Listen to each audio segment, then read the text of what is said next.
what we have in chapter 3, managing digital business infrastructure. As you have learned, the digital business means doing business or business activities that being implemented by the electronic means, yang dilakukan secara online, yang dilakukan menggunakan teknologi ICT ataupun teknologi IT, information technology, through the internet, over the internet. All the transaction, how company makes orders from their supplier, from their distributor, and how they manage stocks, manage the financial part of the business, and how they deal with the customer through electronic means. So that's what we mean with digital business. So by knowing that, we know that we need the technology to what we call to make the things happen. Without the technology, digital business cannot be digital business. It will remain as a business, as a traditional business. So kita perlukan teknologi untuk mewujudkan digital business tu. So that technology, what kind of technology that we use to enable digital business? Can anyone name the name of the technology? Ada sesiapa boleh namakan teknologi yang terlibat dalam digital business ni? We have a lot of technology. We have nanotechnology, we have material technology, we have building technology. What is the name of the technology that makes digital business happen? Anyone? Give me a try.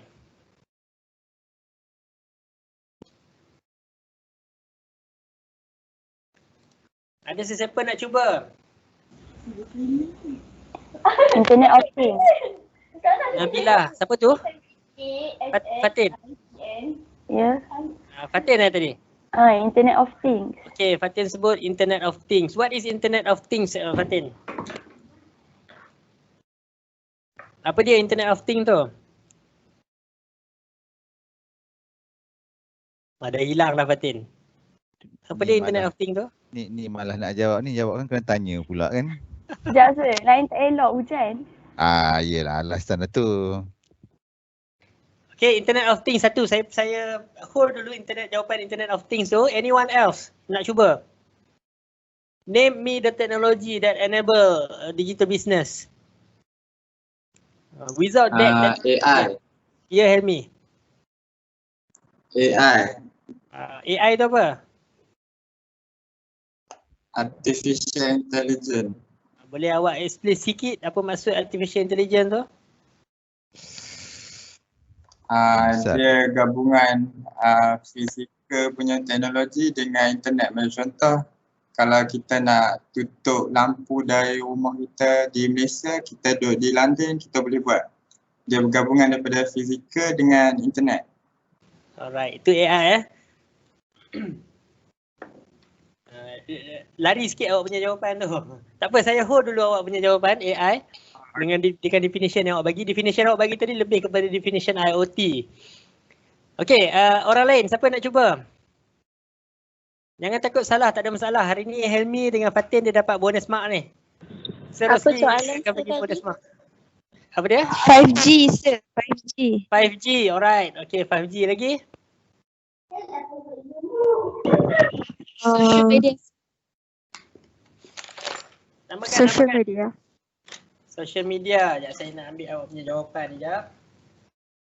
Tadi Fatin bagi IoT, lepas tu ada AI, lepas tu ada jawab 5G, lepas tu yang terbaru ni social media. Okey, ada lagi siapa nak bagi jawapan? Dapat 1-2 lagi sebelum saya rumuskan jawapan ni. Cloud computing. Cloud computing, okey, lagi. Orang lain dah, orang lain. Mobility. Siapa tu? Husna. Husna, okey, Husna jawab mobility. Mobility apa ni Husna?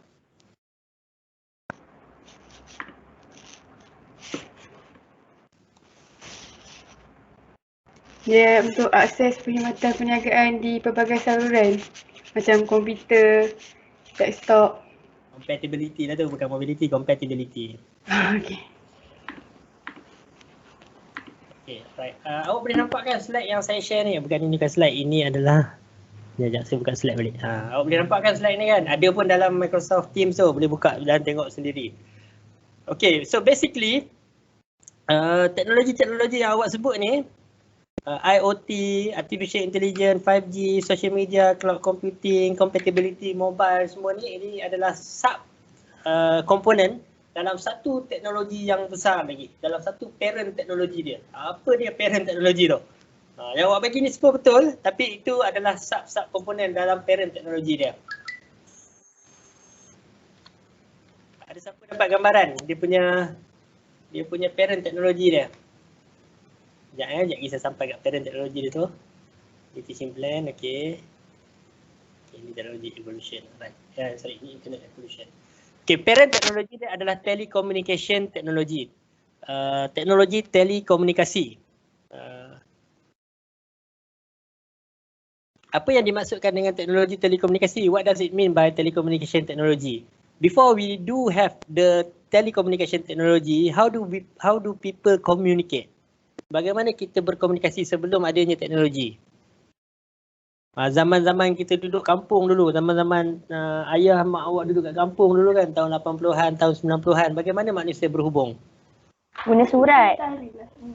Telegram. Pakai surat ni, kaki surat ni. Telegram. Telegram tu dah teknologi dah. Bila alamak, kenapa saya punya ni dia berjalan? Janganlah berjalan, duduk diam. Okey. So, Sebelum ada telekomunikasi, manusia berkomunikasi secara tradisional lah. Komunikasi yang tradisional. Bila sebut komunikasi, kita tahu komunikasi memerlukan dua bahagian. Dua pihak.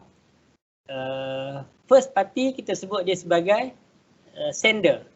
And another party kita sebut dia sebagai receiver. Ataupun bahasa Melayu dia, kita ada penghantar, kita ada penerima. Kan awak kata tulis surat kan, mesti surat tu ada orang yang hantar dan ada orang yang terima. Dia tak boleh terus-terus ada orang terima. Siapa hantar tak tahu, tak boleh. Dia mesti ada penghantar dan penerima. So komunikasi basically ada penghantar, ada penerima. Ada sender, ada receiver. Kalau dekat kampung-kampung, sebelum ada pun surat, sebelum ada postage, sebelum ada postage postal, sebelum ada telegram, kalau kita nak sampaikan sesuatu kepada seseorang, kita kena pergi jumpa dia, betul tak? Dan kalau kita nak buat bisnes secara tradisional, tak ada teknologi, kita kena pergi dekat kedai dia. Kita sebagai penghantar tadi lah, sender tadi, kita beritahu saya nak beli beras contohnya. And then receiver dia siapa? Receiver dia adalah orang yang menjual lah, penjual. So, dia akan respon dekat kita, okey beras harga dia sekilo RM5 katakan. And then barulah berlaku transaksi bisnes. So that communication yang menyebabkan berlakunya bisnes. So dalam teknologi telekomunikasi, orang yang nak beli beras tadi ni, tahun 2020-an, beli beras akan nak pergi kedai. Contoh. Mungkin ada yang masih pergi kedai. Tapi katalah beli beras tahun 2030.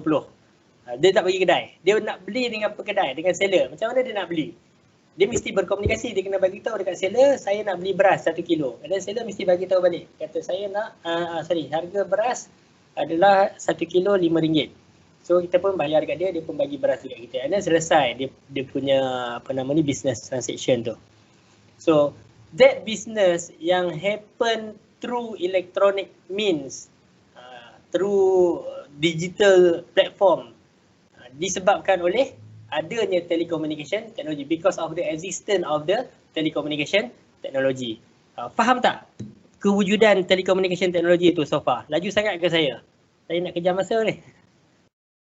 Respon sikit. Nampak kecil Izul, nampak skrin Izul kecil, tak nampak besar. Kenapa ya? Boleh pin kan saya punya muka tu. Kan pergi dekat saya punya muka tu, 3 titik tu dan pin kan. Pin. Alright. Okay, student pun sama ya, boleh pin kan. Ataupun kalau awak tak nak pin, chapter 3 ada kat dalam Microsoft Teams tu. Student saya yang dapat A, kebanyakannya dia dah print dah ni. Slide ni letak atas meja dia. So dia boleh tahu lah dia sebenarnya adalah orang yang dapat A. Betul Sir Rosli ya? Betul. Betul. Saya tak dapat A, saya tak print. Alright, saya nak tanya feedback student. Laju sangat ke saya? Awak boleh tangkap tak apa yang saya maksudkan tentang kewujudan telecommunication technology itu yang merubah bisnes kepada digital business?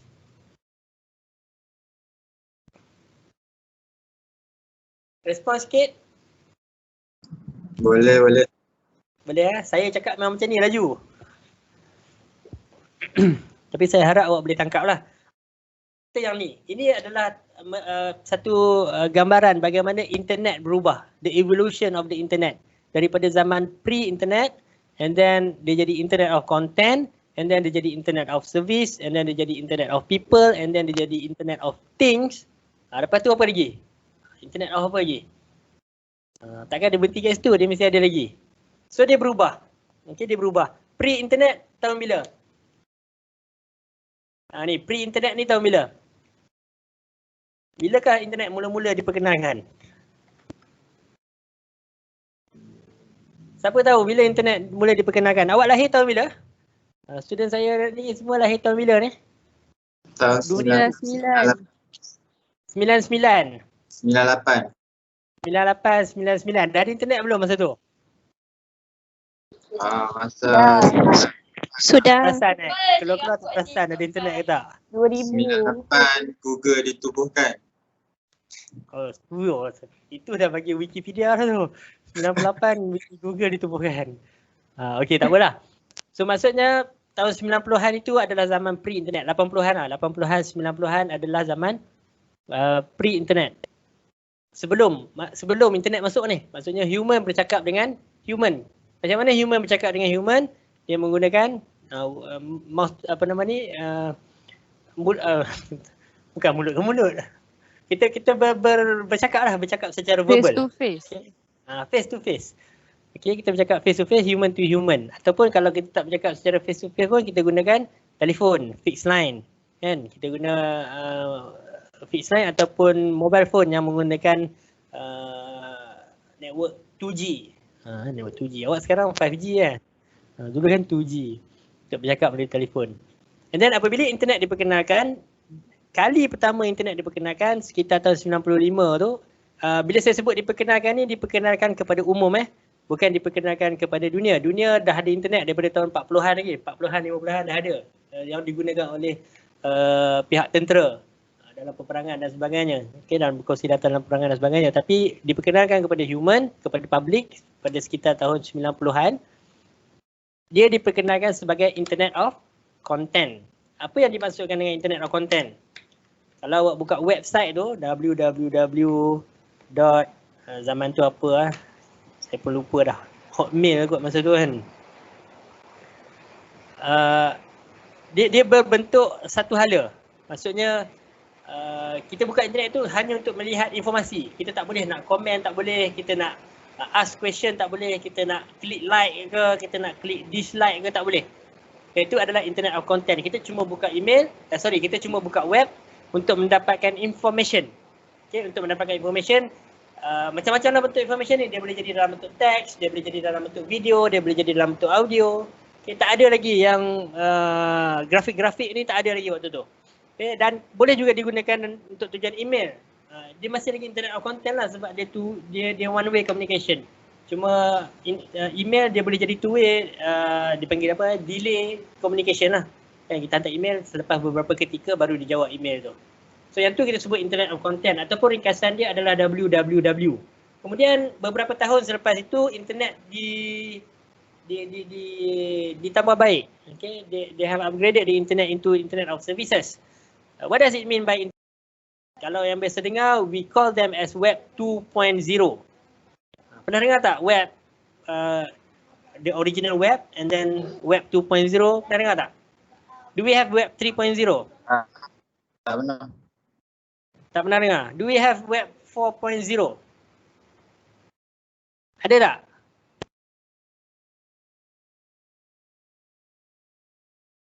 Tak ada? Tak tahu? Awak kalau saya tanya, kalau tak tahu, jawab je tak tahu. No problem. So saya tahulah macam mana nak ceritakan dia. Alright, web 2.0 dia dah start communication, dia dah start two-way communication between the sender and receiver. So from there, from internet of services, we do have the e-commerce platform. Okay, barulah orang boleh berjual beli dekat dalam internet. Orang boleh start tanya soalan. Bila letak iklan, orang dah boleh tanya, yang ni berapa harga? And dia respon balik. So dia ada responsive web platform. Okay, itu yang disebutkan sebagai internet of services. Sekitar tahun 2000 dan ke atas. And then after a while, that internet has become internet of people. What does it mean by internet of people? We do have social media. Okay, we do know new friend. We meet new friend, new people through the internet. So that's what we call. That's why we call the internet as internet of people. The social media era. We do have.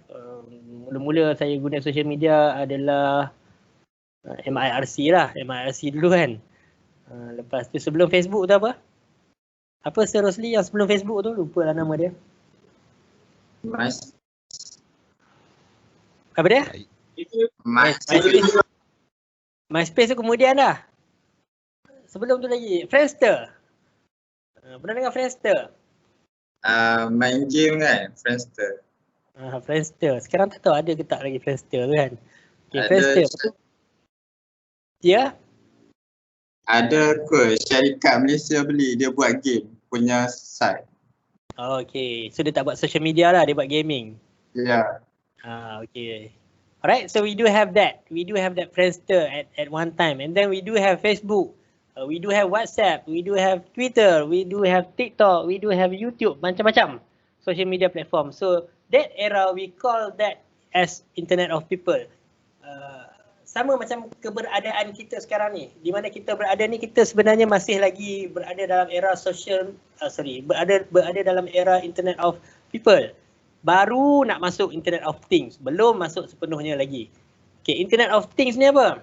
Kalau tadi people to people, dia bercakap menggunakan internet. Internet of people, internet of things ni bukan people to people, tapi adalah machine to machine. Apa contoh machine to machine?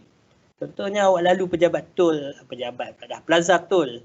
Awak lalu plaza tol. Awak ada satu mesin dalam kereta yang dipanggil sebagai smart tag. Ataupun kalau awak tak gunakan smart tag, awak guna RFID chip dekat depan tu. Itu adalah awak punya mesin yang berada kat dalam kereta awak. Bila lalu dekat plaza tol, gate tol tu, dia akan detect.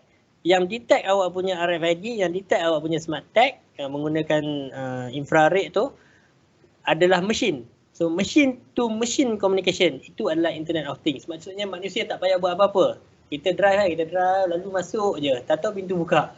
Kita tak ada pula kata kat dia tolong buka pintu ke, tekan button untuk buka pintu, tak ada. So that's what we call as internet of things, machine to machine. Saya bagi contoh yang lain. Macam tadi kawan awak kata, awak berada di Malaysia kan, dan ada rumah dekat Amerika. Dia ada rumah kat Amerika. Dan dekat rumah dekat Amerika tu dia tinggal mungkin bercuti kan, lama dia tinggal seminggu 2 minggu. So bila malam dia nak buka lampu. So dia gunakan smartphone dia tekan dekat smartphone dia. Smartphone dia adalah mesin. So mesin tadi akan send information through the internet kepada mesin lain yang berada dekat rumah dia untuk turn on the lampu. Dia akan ada satu macam elektrik on the lampu. So machine to machine communication menggunakan internet, itu kita panggil internet of things. So dia punya networking dia lebih besar berbanding dengan networking yang tadi. Networking yang tadi RFID, infrared, dia hanya pakai sensor ataupun scanner. Yang buka lampu menggunakan mobile phone ni, dia dah menggunakan internet. Dia dah menggunakan internet. So networking dia lagi besar. Bukan lagi menggunakan sekadar sensor.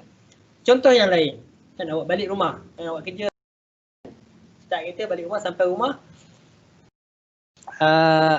sampai dekat depan pintu rumah tu awak punya auto gate terbuka sendiri. Macam smart tool, macam plaza tool tadi lah. Dia check awak punya account aktif, awak pun pintu pun terbuka sendiri dan awak pun boleh masuk parking. Dan awak pun pergi kat pintu. Bila dekat saja dengan pintu, handphone awak dia akan hantar signal ataupun dia akan update location. Dia dah berada dekat depan pintu rumah. So somewhere internet dia dah activate. Kalau berada dekat lokasi ni, pintu ni kena unlock. Dengan syarat pintu tadi dia ada mesin dia yang connected to the internet. Okay, so things dengan things itu menjadikan benda tu internet of things. Dan bila dia masuk dalam rumah, dia duduk dekat sofa, automatik lampu dia nyala, dia punya TV pun buka, channel kegemaran dia. Itu semua adalah connection through benda. Okay, connection through benda yang disebut sebagai internet of things. Boleh ke so far? Boleh. Boleh, sir. Kalau tak boleh awak Kalau tak boleh, awak boleh potong saya di pertengahan jalan tak ada masalah. Saya nak tanya jap.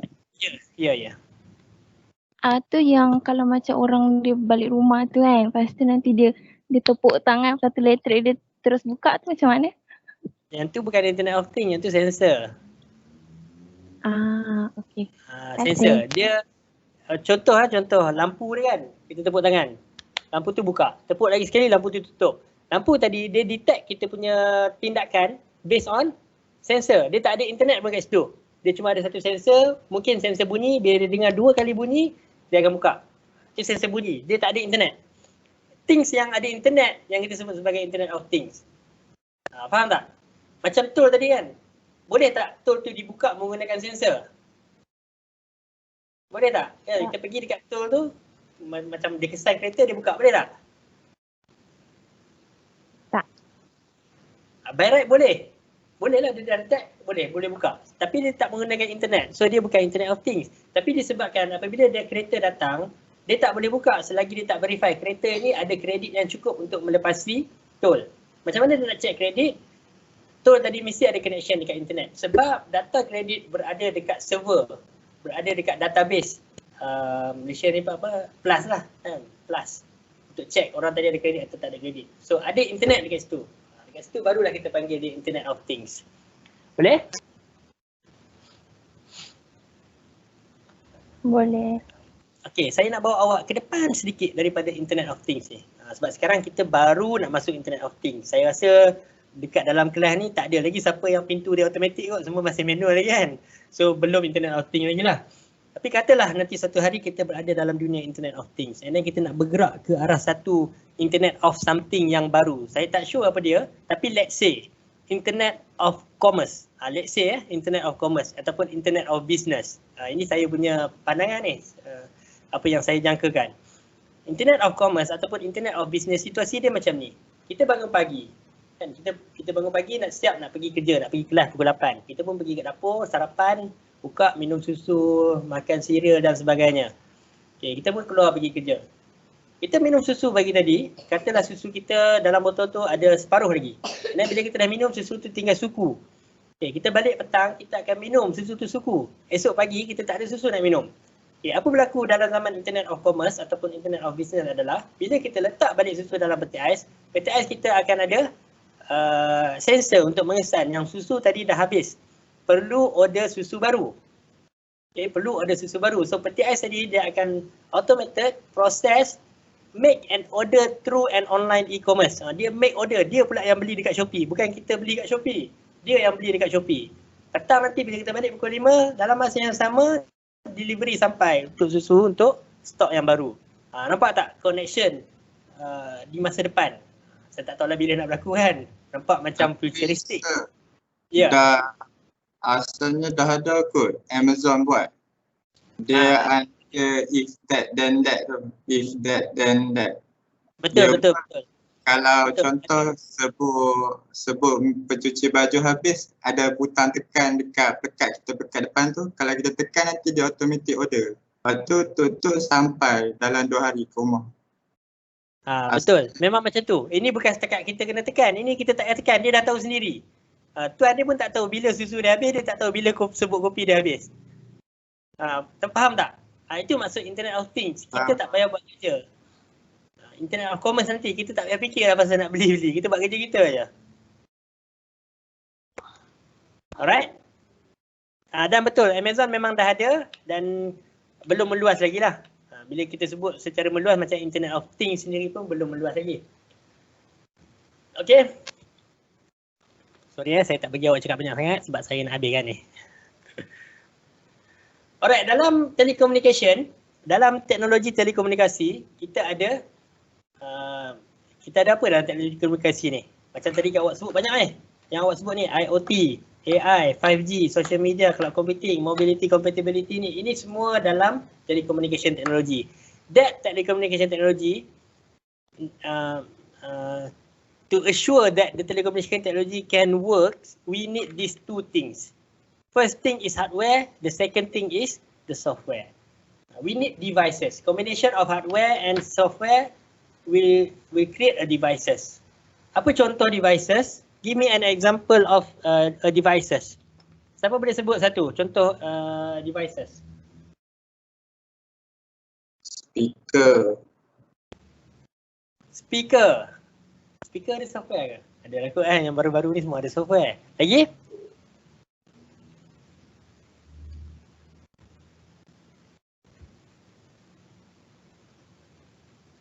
Telefon.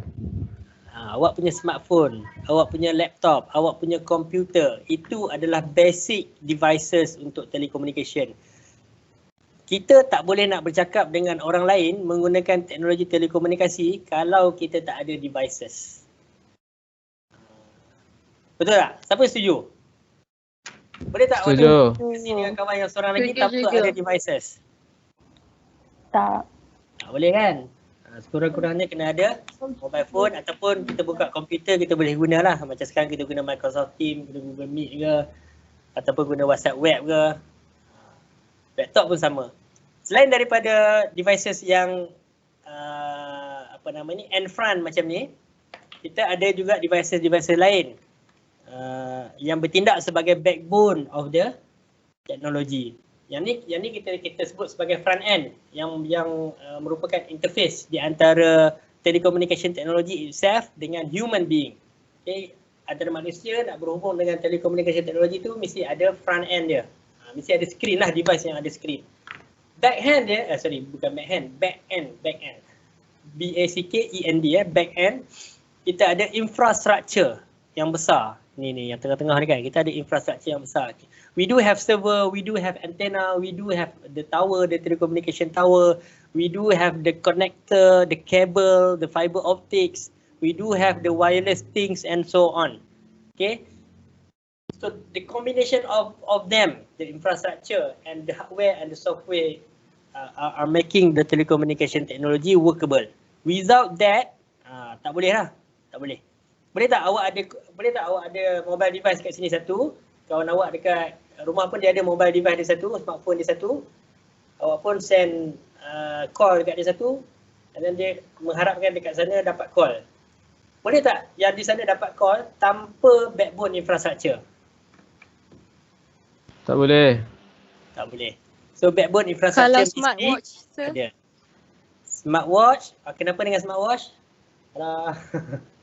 Kenapa? Siapa tu? Kenapa dengan smartwatch? Apa soalan awak? Kalau smartwatch pun kita boleh guna untuk jawab call kan? Boleh. Smartwatch adalah devices. Ini kita consider as front end devices. Devices yang merupakan antara muka between the technology and human being. Okay. So in digital business, selain daripada kita nak memahami, beside we understand, beside the understanding of the telecommunication technology, we do have the management side where we need to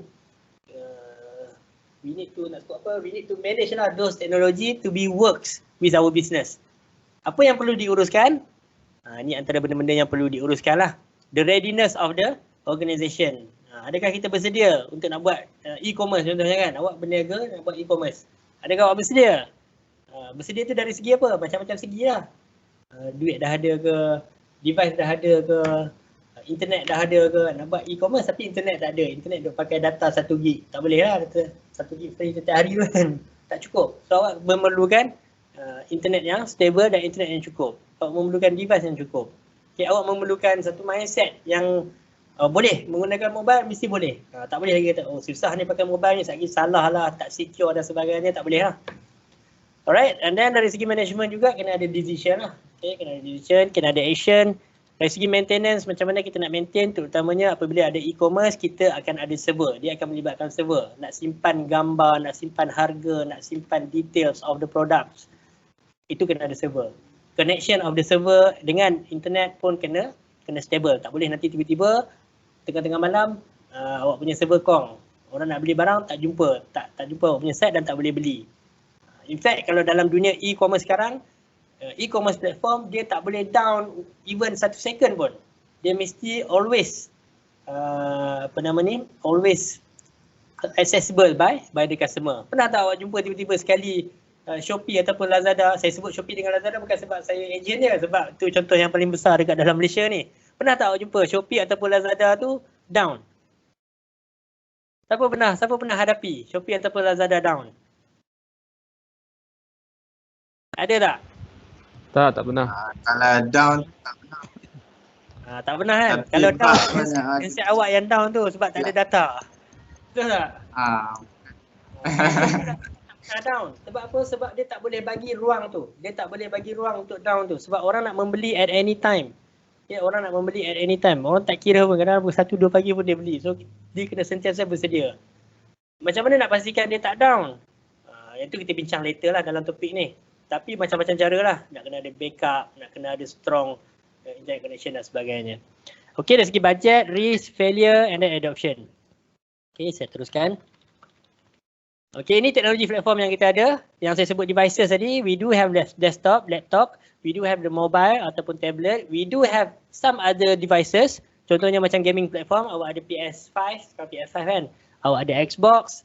Boleh tak awak membeli something, do e-commerce things on your gaming platform? Boleh tak?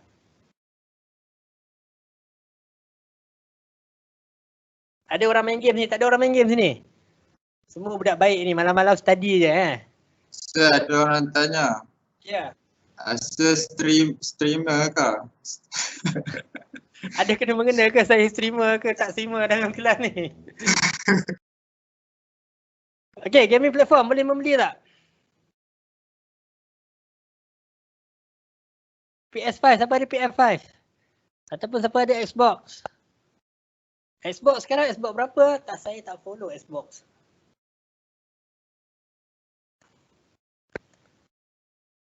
Boleh lah kan, dalam gaming platform boleh membeli. Ada interface dia. So dia juga adalah devices. Macam kios kan, kita pergi dekat bangunan-bangunan kerajaan, dekat airport, kan ada kios nak beli tiket. So itu adalah devices, interface kita.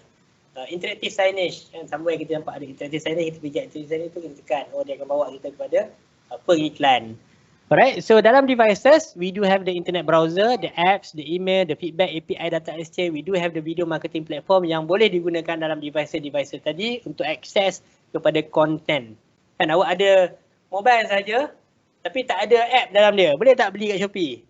Tak boleh lah jawapan dia. Dalam ni mesti ada Android dulu, ataupun kalau yang pakai Apple dia ada iOS, and then dalam tu mesti ada app Shopee. Baru boleh beli kat Shopee. So itu keperluan dia. Tak boleh. Dalam ni tak ada Shopee, tak boleh beli.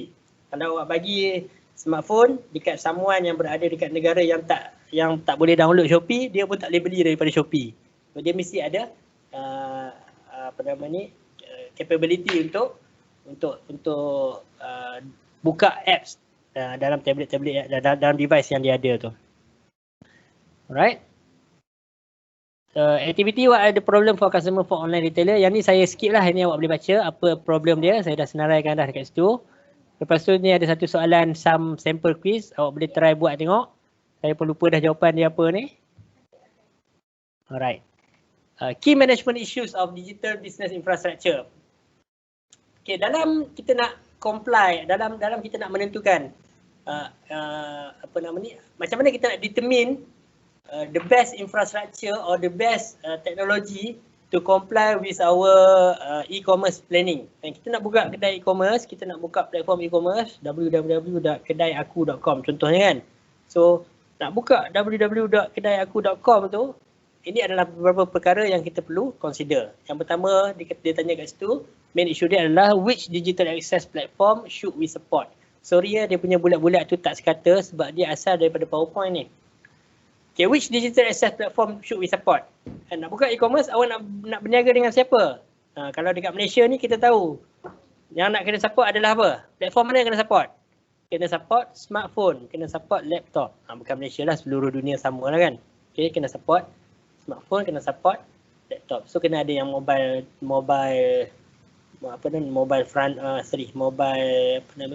interface, kena ada yang web interface. Kena compatible pula di antara satu device dengan device yang lain sebab device ni dia tak sama size dan sebagainya. Okay, yang kedua, setup and selection of services for the new digital service. Okay, kita nak setup. Bila nak setup, kita kena letakkan kita punya content, gambar-gambar tadi dalam satu server. Okay, dekat mana kita nak letak server tu? Adakah kita buka ataupun kita beli satu server, letak dekat dalam bilik kita, kita connect kepada internet, dan siapa nak beli dia akan access information daripada server kita. Adakah macam tu? Ataupun server tu kita nak letak kat mana? Letak kat ruang tamu ke? Ataupun letak dekat bilik Sezul lah, senang. Sebab Sezul dia pandai jaga server kan, tentulah. Kat mana nak letak server tu? Siapa ada idea kat mana nak letak server tu? Letak dalam rumah ke rasa? Betul saya tanya, letak kat mana? Letak atas, kat dinding tapi kat atas. Rasanya. Kena jaga server sendiri ni. Bayangkan awak buka kedai aku.com. Kemudian tiba-tiba dekat rumah awak, satu hari tu orang tengah membeli ni. Tiba-tiba rumah awak blackout. Apa jadi dekat awak punya kedai aku.com? Shutdown. Apa jadi? Okay. Jadi customer tak boleh nak akses. Customer tak boleh nak akses kepada awak punya server. Jadi menyebabkan kedai aku.com tu breakdown lah, tak boleh nak diakses. Itu tak boleh berlaku dalam e-commerce. So server mesti diletakkan di sesuatu tempat yang memang tak akan berlaku blackout, yang memang tak akan berlaku internet connection terputus, yang memang tak akan berlaku aircon tiba-tiba tak function sebab server panas. Kalau tak ada aircon dia boleh terbakar. So kena cari tempat yang ada benda-benda tu. Kat mana ada benda-benda tu? Kat negara yang sejuk ke, jimat sikit tak payah pakai. Okay, kita ada satu istilah yang kita sebut sebagai server farm. Pernah dengar tak? Tak. Tak pernah dengar. Server farm. Dekat Malaysia ada server farm tak? Tanya sikit ada pengetahuan umum ni. Pengetahuan am, ada server farm tak kat Malaysia?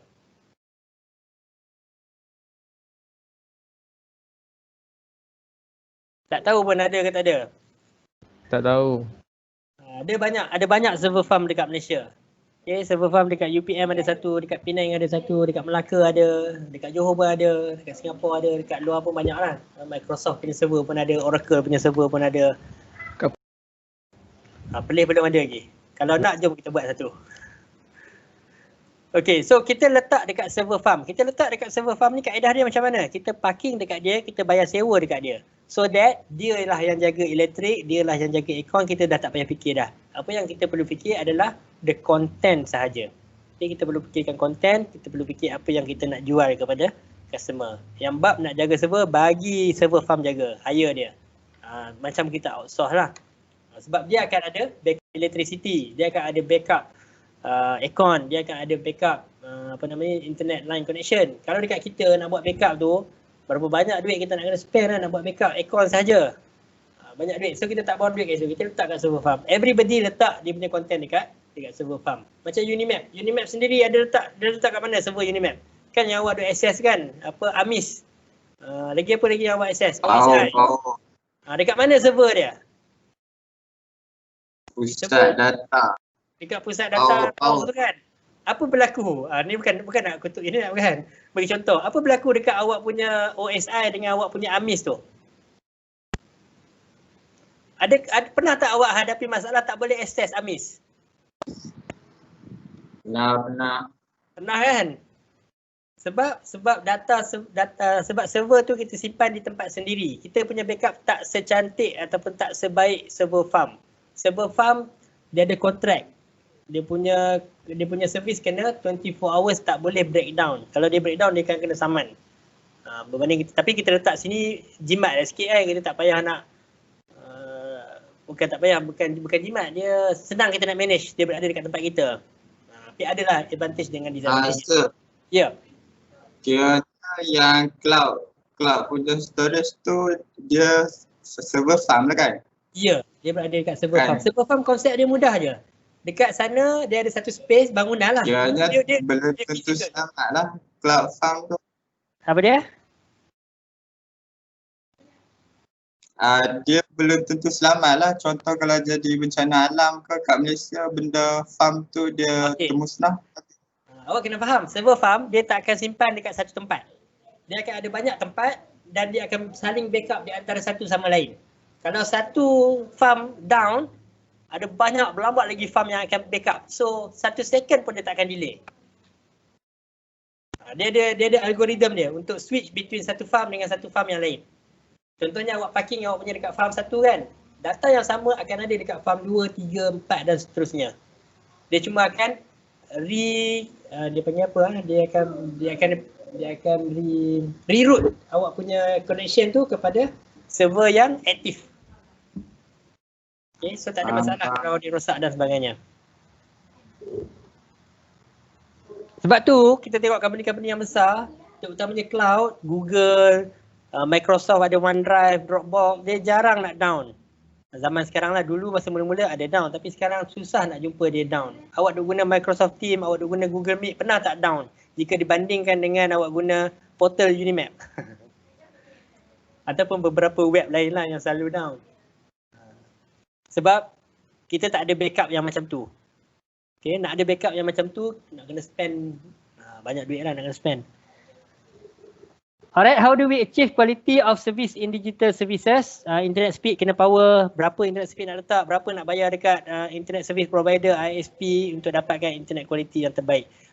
Device yang macam mana nak beli, berapa RAM, berapa processor, nak kena ada graphic card ke, tu semua kena ambil kira. Okay, dalam nak setting up the e-commerce. Contoh kalau kita punya bisnes tu melibatkan grafik kan, kita jual movie, kita sewa movie macam Netflix, macam iFlix, itu semua perlu ada server provider yang boleh support grafik-grafik yang tinggi lah. And then where do we host the application? Ni yang saya sebut pasal server tadi. Okay, nak host dekat mana? Okay, ada banyaklah pilihan yang ada. Kalau awak Google, cari hosting my own server dekat Malaysia, dia akan bagilah banyak company yang offer dengan harga yang macam-macam. Okay, application integration, contohnya kita ada sistem yang lama. Macam mana kita nak integratekan dia dengan sistem yang baru? Takkan nak buat yang lama, buat yang baru terus? Boleh lah, tapi data-data yang lama ada dekat dalam sistem yang lama. So, integration between yang lama dengan yang baru kena ada, kena ambil kira. How do we publish and manage content and data quality? Okay, bagaimana kita tengok data quality, bagaimana kita secure ada data dan sebagainya, semua kita ambil kira kat sini. How do we manage employee access? Siapa yang boleh akses kepada sistem, siapa yang boleh upload gambar, siapa yang boleh letak harga. Tak boleh bagi sebarangan orang, takut nanti hari ni harga RM5, minggu depan jadi harga RM10 ataupun dia jadi RM1 sebab nak sabotaj ke apa kan. So kena tengok siapa yang boleh akses kepada awak punya intranet ataupun awak punya e-commerce system. And then how do we secure the data? Bagaimana kita secure data? Apa contoh data security yang diaplikasikan pada masa kini? Awak buka online banking contohnya. Boleh tak awak login kepada online banking tu dengan satu step? Masuk username, masuk password, lepas tu boleh login tak? Tak boleh. Boleh. Setakat nak login boleh. Boleh. Tapi nak transfer duit boleh tak? Tak. Tak boleh. Nak pakai Kena ada two Kena step pakai TAC verification. code.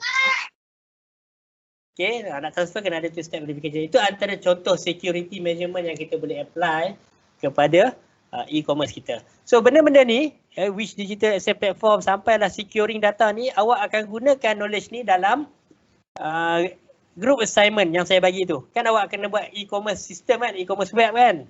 So kena ambil kira lah semua benda ni. Okay, kena ambil kira semua benda ni. Alright, ini adalah internet. Macam mana internet berfungsi? Siapa kat sini tak pernah dengar internet? Tengok siapa ada ni. Kita main teka-teki, tanya-tanya soalan sikit. Kenapa nama-nama ni je yang naik kat saya? Tak sebut nama lain lah. Farah Najwa Alia ada. Ni random ni, saya pick ni. Ada Farah Najwa Alia? Ada, sir. Ada. Okey, saya nak tanya awak pernah dengar internet tak? Pernah. Okey, tolong bagi tahu saya internet tu apa? Internet tu macam mana nak explain?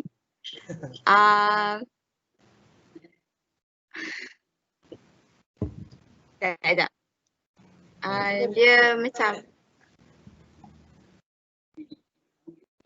internet, sekejap Baru nak Google lah tu. Bukan. Tak apa, tak apa. Muhammad Iqbal ada, Muhammad Iqbal. Ada sir. Ada. Okey, Muhammad Iqbal, awak pernah jumpa dengan internet?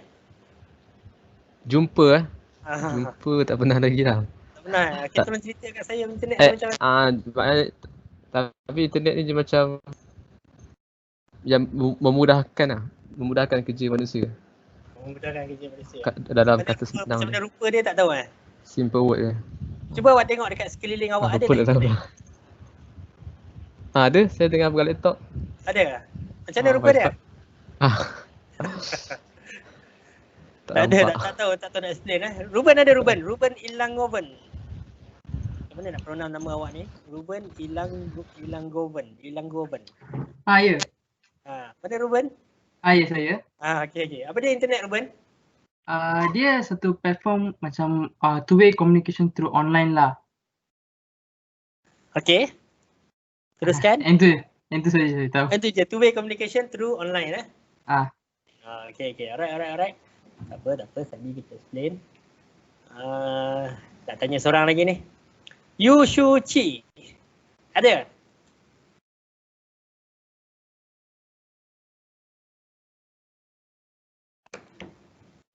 Shu Chi ada Shu Chi? Tak ada, tertidur dah apa? Mengantuk sangat dengan kuliah saya ni.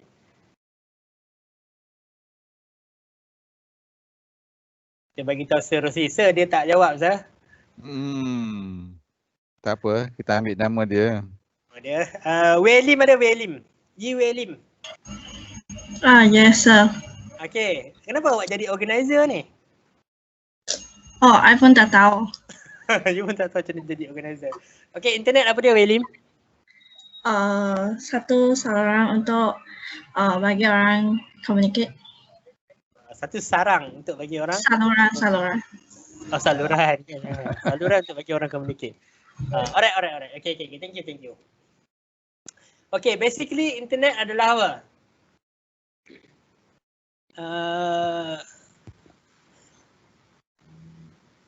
Perkataan itu asal daripada apa sebenarnya?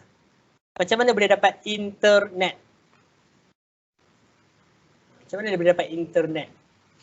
Kita tahu kita ada devices. Dalam telecommunication technology kita ada devices. We do have devices. Katalah ini satu device. Ada lagi tak device kat saya ni? Katalah yang ni device kan. Katalah saya ada device, Antara device yang pertama dengan device kedua, dia mungkin berhubung di antara satu sama lain. Cara dia nak berhubung, dia boleh menggunakan mungkin Bluetooth, mungkin dia ada infrared dan mungkin juga dia ada Wi-Fi. Dia boleh berhubung di antara satu sama lain. Perhubungan di antara satu device dengan satu device yang lain menggunakan apa sahaja medium, wired ataupun wireless, itu kita sebut sebagai network. Okay, network. Boleh? Rangkaian. Pernah dengar network? Dan satu device berhubung dengan satu device yang lain, itu kita panggil network. Dan network biasanya terjadi dalam satu lingkungan kawasan geografi yang accessible. Biasanya asal dia macam tu, yang accessible. Okay, kemudian katalah dekat Unimap ni dia ada satu network. Komputer-komputer dekat Unimap ni berhubung antara satu sama lain. Dia share server yang sama, itu satu network. And then dekat USM ada satu lagi network. Komputer-komputer yang dalam USM tu dia berhubung di antara satu sama lain, mewujudkan satu network. Okay, itu USM. And then pergi lagi jauh sikit, dia pergi ke mana? UKM. KL kan. KL pun dekat komputer-komputer dekat dalam UKM tu dia berhubung di antara satu sama lain dan dia membentuk satu network. Cara dia berhubung biasanya kalau dalam universiti ni dia akan menggunakan LAN lah. Dia akan menggunakan LAN hub, switch dan sebagainya. Dia berhubung. Kemudian satu network berhubung dengan network yang lain. Unimap berhubung dengan network yang berada dekat dalam USM. Unimap berhubung dengan network yang berada dekat dalam UKM. Unimap berhubung dengan network yang berada dekat Kerajaan Negeri Johor. Unimap berhubung dengan network yang berada dekat Kerajaan Amerika Syarikat. Contohnya kan. So, perhubungan antara satu network dengan network yang lain, itu kita sebut sebagai internet. Internetworking. Internetwork. Mewujudkan network. Bagaimana dia berhubung? Macam mana internet berhubung? Macam mana internet itu berhubung? Kalau tadi ada dua device, kita boleh on Bluetooth sini, kita on Bluetooth sini dan dia boleh berhubung. Sekarang network ni nak berhubung dengan network yang lain. Macam mana dia berhubung? Ada banyak cara. Pada peringkat permulaan, internet berhubung menggunakan fiber optic cable. Kabel dasar laut ni. Kabel dasar laut. Kabel optic. Fiber optic cable. So network ni dia berhubung dengan fiber optic tu, dia send information kepada satu network yang lain, and then baru dia dapat maklumat. Okay, kemudian lepas tu dia ada pula yang wireless networking. Network yang dekat sini, dia buat satu tower, dia buat satu tower, tower dia, ada tower dia. Dan tower dia akan send signal kepada tower yang berada dalam network yang satu lagi untuk terima information daripada sini. So that connection yang kita sebut sebagai internet. Dia bukan yang awak tengok awan-awan kan, kadang-kadang internet kita fikir dia awan kan, dia awan atas. Awan kat atas tu tak ada internet pun. Yang menyebabkan berhubung internet ni adalah menara-menara yang kita tengok dekat sekitar kita ni dan juga kabel fiber optik yang ada dekat bawah tanah dan juga bawah laut. Sekejap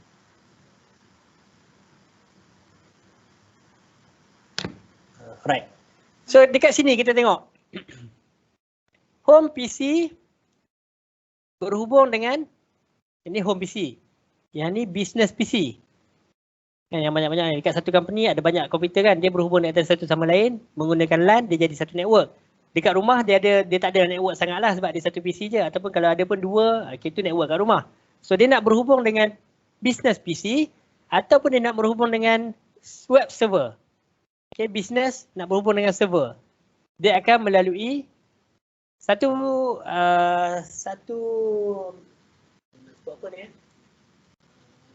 ruangan, satu benda yang kita sebut sebagai ISP. Pernah dengar tak ISP?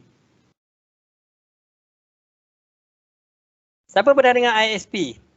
Siapa tak pernah dengar ISP?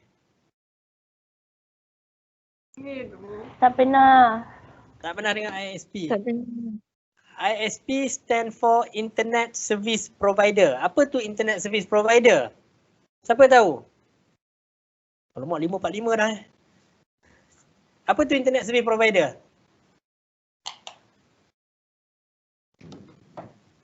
Siapa pun tak tahu?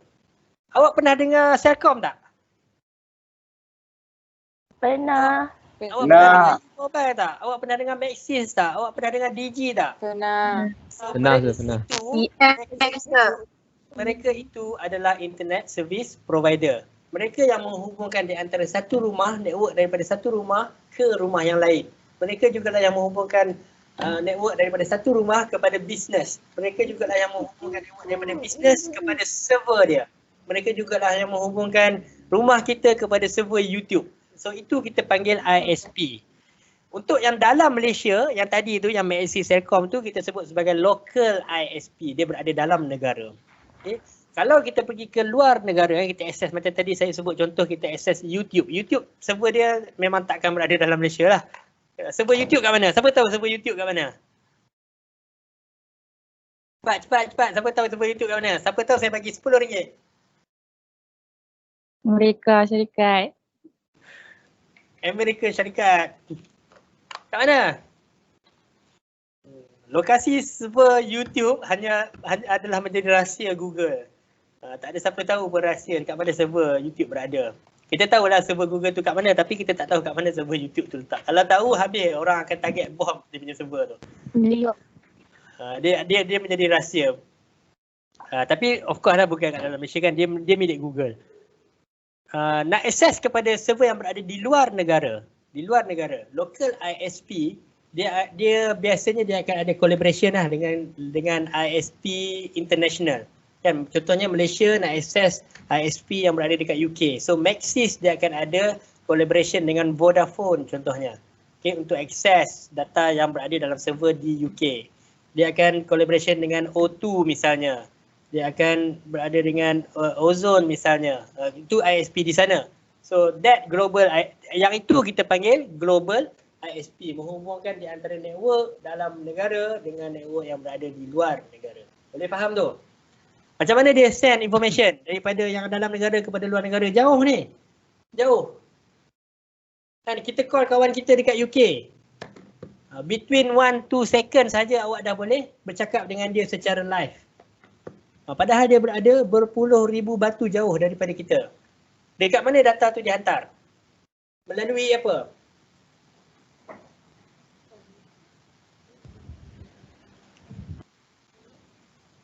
Satelit ke sir? Satelit. Pilihan yang pertama adalah satelit. Lagi? Network. Yelah, network mana?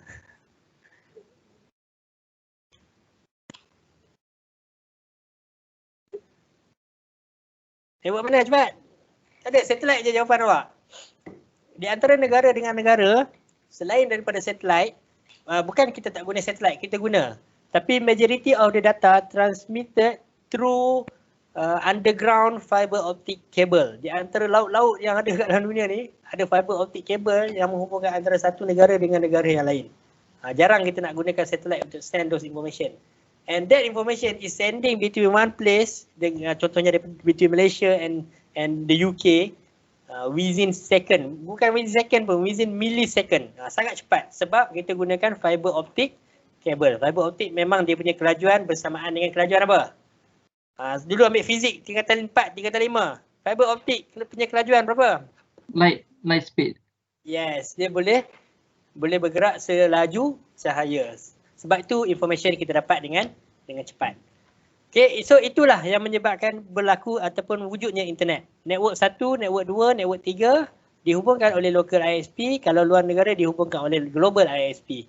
Dan keseluruhan itulah yang mewujudkan internet. Okay, gambar ni dengan sebelah lebih kurang sama je lah. Cuma sini saya ada tambah send communication, get communication. Alright. Ya, aktiviti ni kita skip dulu untuk hari ni. Okay. Okay ke so far? Boleh teruskan ke nak sambung ke depan?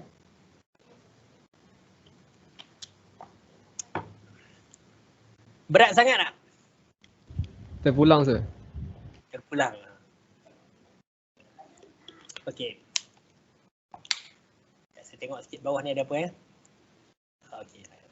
Saya nak habiskan yang ni, saya nak habiskan satu lagi yang ni. Okay, sekarang saya nak tanya awak. On mic, semua orang boleh on mic. Kita kan ada smartphone kan? Kita pun buka WhatsApp. Kita buka WhatsApp, kita pun type dekat dalam WhatsApp tu, kita carilah nak send kat kawan kita kan. Kita buka kawan kita tu.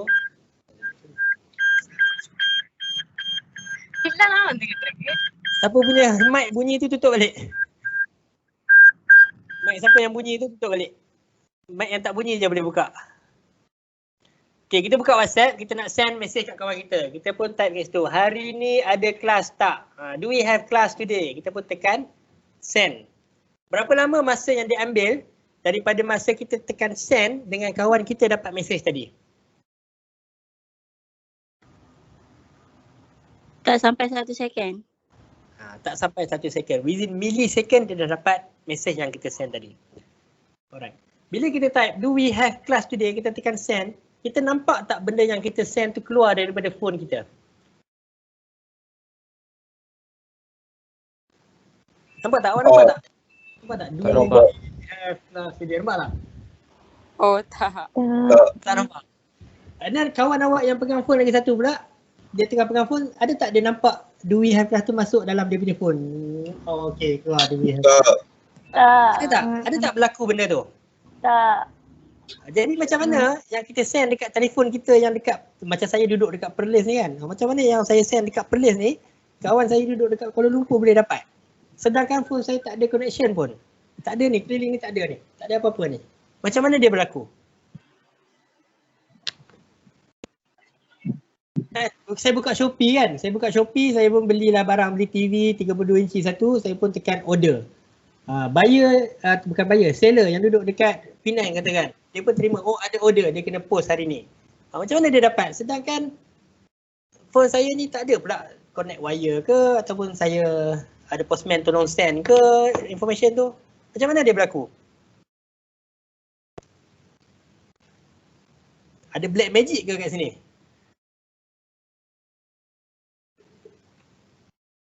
Siapa boleh jawab? Saya bukan buat silap mata Saya bukan buat silap mata, tiba-tiba ada mesej kat sana kan. So benda tu mesti berlaku mengikut proses-proses dia. Dia ada proses di sebalik phone kita ni yang berlaku yang menyebabkan kita boleh order barang daripada seller. Kita beli barang dekat Shopee. So ada benda yang berlaku between our phone dengan interface dekat Shopee. So apa yang berlaku itu, nak sebut apa? Siapa tahu nak sebut apa? Itu kita sebut sebagai network connection. Okay, itu kita sebut sebagai network connection. So ada connection between phone saya dengan server Shopee. Ataupun ada connection between phone saya dengan phone kawan saya yang seorang lagi tadi. Menyebabkan berlaku ataupun menyebabkan informasi itu sampai kepada dia. Sama juga kalau saya duduk kat dalam bilik yang sama. Kan, saya pun ni satu phone, ni satu lagi phone. Saya pun type message sampai dekat phone ni. Macam mana phone ni message dia sampai dekat sini? Tak nampak pun dia keluar huruf ke, dia keluar digit ke apa ke, tak nampak. Tapi maklumat tu sampai. Okay. Dia sampai dengan menggunakan network connection. So macam mana network connection tu berlaku? Nak explain sikit macam mana network connection tu berlaku supaya bila awak buat e-commerce esok, orang tanya macam mana awak punya phone boleh berhubung dengan awak punya klien dengan customer, tak adalah macam terpinga-pinga nak jawab kan. At least kita faham dia punya proses. Okay, network connection berlaku dalam beberapa cara. Cara yang pertama, data daripada phone A boleh dihantar, bukan phone data daripada device A boleh dihantar kepada device B jika kita ada satu kabel yang menghubungkan di antara kedua-dua device macam ni. Katalah tengah-tengah saya ni kabel, sekejap saya cari yang cerah sikit. Katalah yang tengah-tengah saya ni kabel kan. So device A, cocoklah macam mana pun. Device B, cocok, dia boleh send information kalau ada kabel. Kabel ni kabel apa? Macam-macam jenis kabel ada. Okay, macam-macam jenis kabel ada. Yang paling laju apa? Paling laju adalah kabel fiber optik. Itu paling laju. Memang kebanyakan kita pakai sekarang ni lah, zaman sekarang ni semua kabel fiber optik. Yang ni okey lah, kita taklah ragu sangat, kita nampak lah dia punya channel saluran untuk disampaikan data tu. Okay. Tapi katalah dia tak gunakan kabel, dia tak gunakan kabel, kaedah yang kedua. Data daripada device A dihantar kepada device B menggunakan wireless connection. Tanpa wayar. Yang ni kabel dia wired, dia berwayar. Satu lagi dia wireless, dia tanpa wayar. Awak nak send satu image, satu gambar daripada phone A kepada phone B dalam bilik yang sama.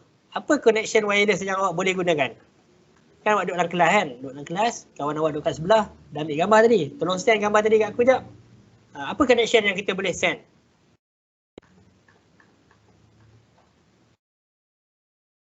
Ada lagi ke dia orang ni? Risau pula aku. Okay, ada lagi. Nama ada lah kan? Nama ada lah. Okay, apa connection yang kita boleh gunakan? Kita boleh gunakan contohnya Bluetooth. Kan? Kita gunakan Bluetooth. Kita on Bluetooth, dia pun on Bluetooth, detect device, send. So data tadi akan transmit between device A kepada device B directly.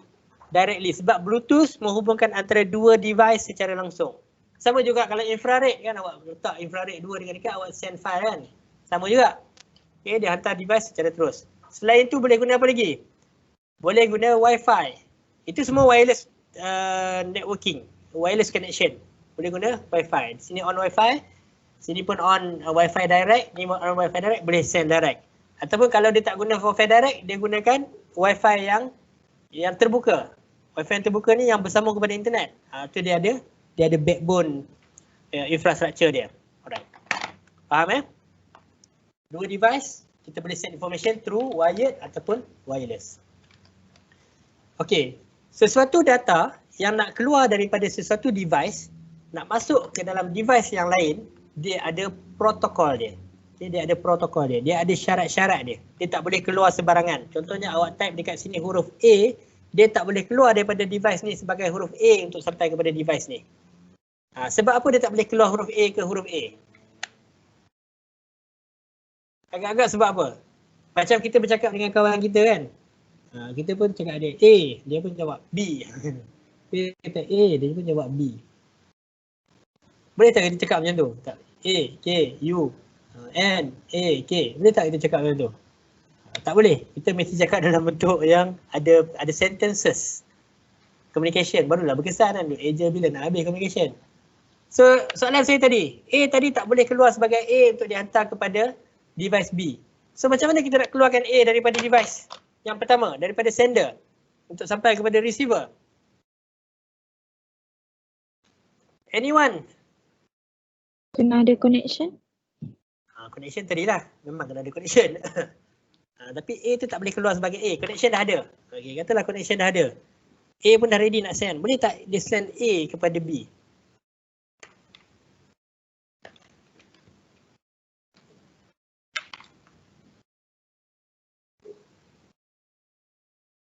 Ini tak jawab ni memang betul-betul tak tahu ke ataupun memang tengah duk tengok TV ke? Podcast lah. Dia tukar dalam decode information sir. Okey, dia kena tukar dalam code information. Sebab apa dia kena tukar dalam code information? Sebab apa?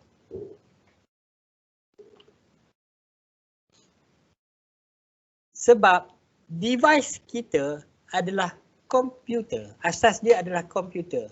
Semua device. Laptop ke, komputer ke, smartphone ke, tablet ke, server ke, semua itu adalah komputer. Itu asas dia.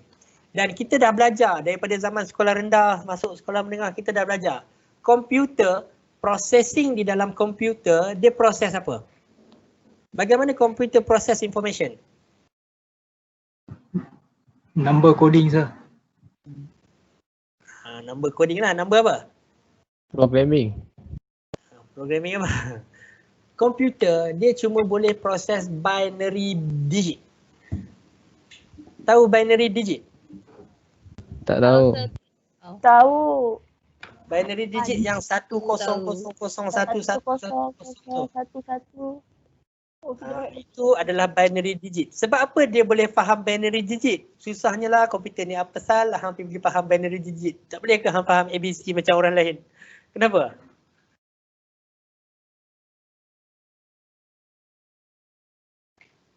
Sebab apa dia faham binary digit? Okey, komputer kita adalah electronic device. Dalam elektronik, sesuatu gadget, sesuatu device yang elektronik nak berfungsi dia mesti ada arus elektrik. Okay, tak ada arus elektrik dia tak akan berfungsi. Tak ada device elektronik yang awak boleh pergi tiup fu dia berfungsi, tak ada. Dia mesti ada arus elektrik. Arus elektrik. Dan arus elektrik tak kisahlah berapa pun kekuatan arus itu, dia hanya boleh bagi dua sahaja information kepada gadget, kepada komputer, iaitu sama ada hidup ataupun mati, sama ada arus ataupun tak ada arus. Satu maksudnya ada arus, kosong maksudnya tak ada arus. Kombinasi of ada arus, tak ada arus, ada arus, tak ada arus ini yang memberi maksud kepada apa yang nak disampaikan. Contoh macam huruf A. Berapa bit huruf A tu? Siapa tahu berapa bit huruf A? Apa binary digit, binary binary formation untuk huruf A? Setiap huruf kan ada dia punya binary formation ni kan? Saya pun tak ingat lah A tu apa dia, tapi something like 1000001. Itu huruf A. Jadi 8 bit untuk satu huruf. Okay. So, message tadi yang huruf A yang kita nak hantar tadi perlu ditukar kepada binary digit. Inilah yang kita perlu gunakan OSI network layer. Saya tahu ramai yang tak pernah tengok OSI network layer ni. Ini adalah original protocol untuk send information through electronic devices, through gadget. Okay, dalam chapter ni, dalam buku kita, dia ada ceritakan benda ni. The 5 layer of digital business infrastructure. Okay, digital lah, satu digital business service, system software layer, transport network layer, storage content layer. Okay, dalam buku ni, dia tak ceritakan OSI network layer ni. Jadi saya nak ceritakan sikit dulu OSI network layer ni supaya awak faham macam mana the 5 layer model ni boleh terhasil. Okay. Yang ni kita sambung minggu depan, tapi nak sebut ini dulu. Ni belum habis lagi. OSI network layer terdiri daripada 7 layer. Okay, dia ada 7 layer. Layer 7 sampai layer 1. Kita baca daripada atas lah. Okay, layer 7 application, presentation, session, transport, network, data link, physical. Okay, itu 7. Ini device A, ini sender. Okay, device A. Ini device B. Apabila sesuatu data keluar daripada device A, contoh tadi saya kata, do we have class today kan? So that do we have class today, dia akan melalui layer application dulu, kemudian dia akan pergi layer presentation, dia akan pergi layer session, dia akan pergi layer transport, dia pergi layer network, data link dan physical, and then dia akan, barulah data tadi dia hantar melalui internet. Ini tengah-tengah ni internet ni. Okay, melalui internet sampailah dia sampai kepada device yang dia nak hantar tadi. Okay, apabila sampai kepada device yang dia hantar tadi, data tadi yang akhirnya dekat bawah ni dia akan berbentuk 010101 tu akan melalui balik layer physical, naik ke layer data link, naik ke layer network, naik ke layer transport, naik ke layer session, naik ke layer presentation, naik ke layer application, barulah device B boleh baca message tu, do we have class today. Barulah seller tu boleh baca, okey dia dapat order hari ni TV 32 inci. Faham tak dia punya laluan tu? Sekali lagi device A hantar information, dia akan melalui layer-layer ni, application sampailah ke physical, kemudian dia akan dihantar through internet. Yang tengah-tengah ni internet dia ada 3 layer je. Internet dia ada physical, data link dengan network layer sahaja. Okay, sampai kepada device yang kedua, device receiver, dia akan lalui balik physical, data link dengan network layer, kemudian device dia ada transport, session, presentation dengan application layer. Okay, device ada layer-layer ni. Ya, internet dekat tengah-tengah ni connection dia tidak ada. Alright. Ada soalan so far? Last. Saya nak explain satu-satu setiap layer ni. Tak ada. Okay, device A, dia type do we have class today? Ataupun dia buka Shopee, dia order TV 32 inci. Itu adalah application layer. Fungsi application layer adalah untuk menghubungkan di antara human dengan komputer, human dengan mesin. Itu fungsi application layer. Apa yang kita nampak dekat interface, apa yang kita nampak app, Shopee, WhatsApp, Facebook, Internet Explorer, Microsoft Teams, itu adalah application layer. Kita berurusan dengan komputer dekat application layer. Hanya application sahaja yang boleh terima huruf-huruf A, B, C, D tadi. Ataupun dia boleh terima image, ataupun dia boleh terima video. Okey. Bila masuk dekat presentation layer, apa dia buat? Okey, komputer tak faham. Komputer tak faham yang kita masukkan tadi. Komputer tak faham yang kita order 32 inci. Dia akan hantar kepada presentation layer untuk tukar bahasa manusia tadi kepada bahasa komputer. Itu fungsi presentation layer. Okey, dia akan kodekan kepada 100111 tu. Itu fungsi presentation layer. Bukan kita yang berurusan dengan dia, tapi dalam komputer ni sendiri. Okay, dalam device ni sendiri yang buat presentation tu. Secara automatik lah apabila kita send sesuatu information. Kemudian dia akan masuk kepada session layer. Session layer buat apa? Okay, session layer akan pecahkan binary tadi, binary bit tadi, data-data tadi kepada paket-paket kecil. Kepada paket-paket kecil untuk dihantar kepada network. Sebab network tak boleh handle paket besar. Kalau network nak handle paket besar, network tu kena buat besar. Besar baru dia boleh handle. Tapi network kita takkan nak buat besar, dia akan buat kecil. So nak send through network tu satu persatu, dia kena kecilkan paket tu.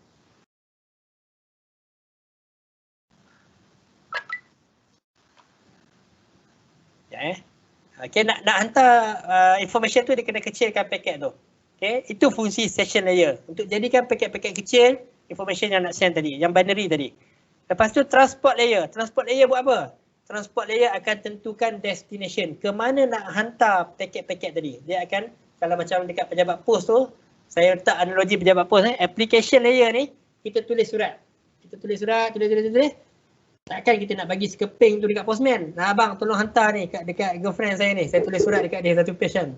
Postman pun boleh baca. Tak boleh lah. So kita mesti masukkan surat kita tu kepada presentation layer. Iaitu masukkan dia ke dalam sampul. Something yang postman boleh faham. Kita bagi dia surat, postman nak faham apa, nak buat apa dengan surat kan. So kita bagi dia sampul supaya dia faham, okey surat ni kena hantar, dia tengok alamat dan sebagainya. Okey, session dekat pejabat pos tu dia akan kumpulkan, ini KL, ini Johor, ini Selangor, kumpulkan buat paket-paket. Okey, transport, alamat tadi lah. Dalam sampul surat dia ada alamat, itu transport. So fungsi transport layer kat sini menentukan address setiap paket yang nak dihantar.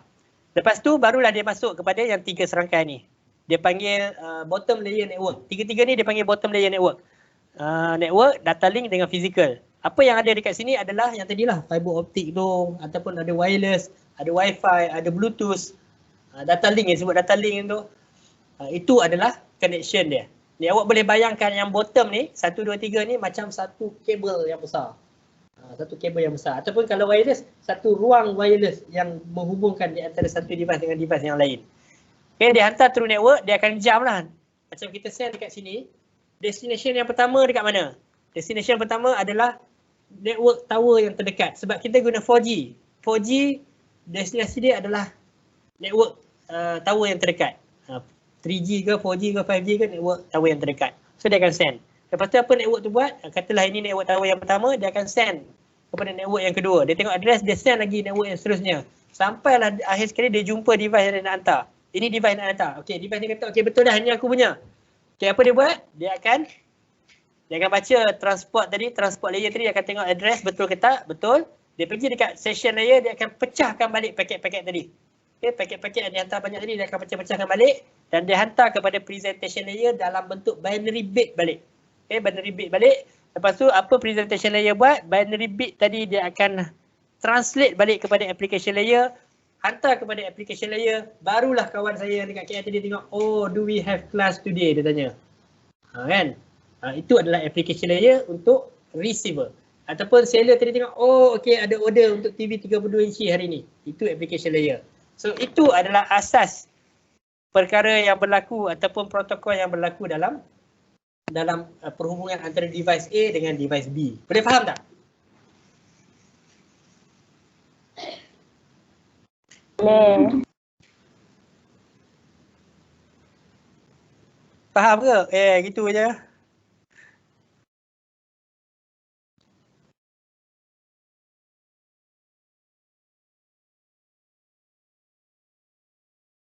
Davindran, faham tak? Faham, Sir. Okey, bagus. Okey.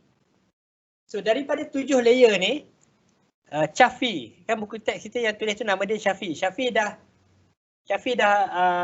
apa nama ni? Dia dah simplify layer-layer tadi kepada 5 layer model untuk digital business infrastructure. Yang mana layer yang pertama dinamakan sebagai digital business services ataupun application layer. So application layer ni adalah yang ini. Yang kat atas ni. Kat sini dia bagi contoh CRM, supply chain management, data mining, content management system. Shopee tadi, itu adalah digital business services application layer. Di bawah dia ada sistem software layer, yang mana dekat belakang dia ada software server, ada network server, database management system yang menguruskan proses selepas dapat information daripada layer yang pertama. Lepas tu dia hantar, dia tetapkan address, okay, ada storage dan ada internet untuk send the information. Itu yang Shafi simplify daripada the original OSI network layer. Yang ni saya bagi tahu awak tak diceritakan dalam buku. Okay, siapa masuk kelas saya special, dia dapat intro macam mana 5 layer model ini terhasil. Boleh? Okay, saya nak berhenti dekat situ dulu untuk hari ni. Ada soalan tak sebelum kita sambung minggu depan?